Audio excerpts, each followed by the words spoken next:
Kept him in that thing. What do they do so effective on that side of the ball? Well, in a lot of ways, I'm going to be talking a lot of like I talked last week with Missouri, but they've got very good football players, and their scheme is multiple.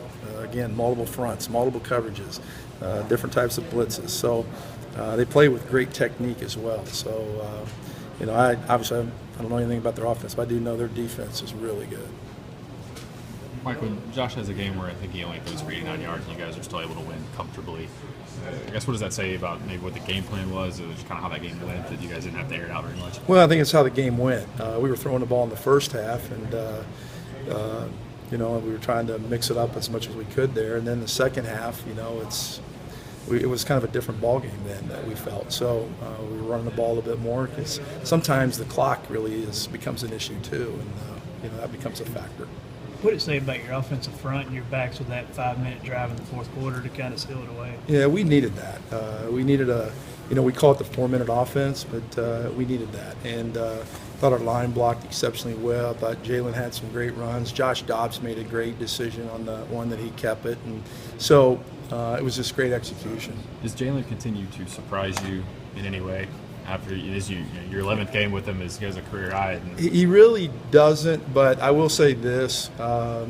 It's no secret that we run that counter play a lot, and our guys up front and our tight ends do a great job of blocking it. But he has great vision on that play. And an example would be, he saw the backside linebacker really pursuing over the top, and he made some cutbacks off of that. And that's also, I think, a product of we don't have a lot of runs. We feel like we have enough in that those backs continue to run those plays over and over and over again. And, Jalen Hurd owns that counter play. I think he ran for about 250, didn't give up a sack. Is that the best performance of the year for your offensive line? I would say I'd have to think back on it a little bit, but I would say that would obviously be one of the top performances without a doubt. I thought really, after watching the film, I thought our offensive line probably played their best football game as a unit in that game. And I'm talking about footwork. I'm talking about leverage. We got to get better with our hands. That's one thing we're working on this week, but working the second level on blocks, things like that. How much did Jay Sean's return have to do with the offensive line playing better?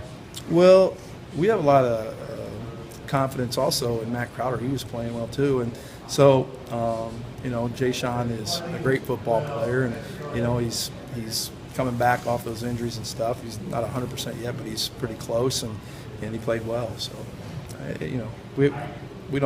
we're going to step up whoever's there. Whoever's there is going to step in and go. So.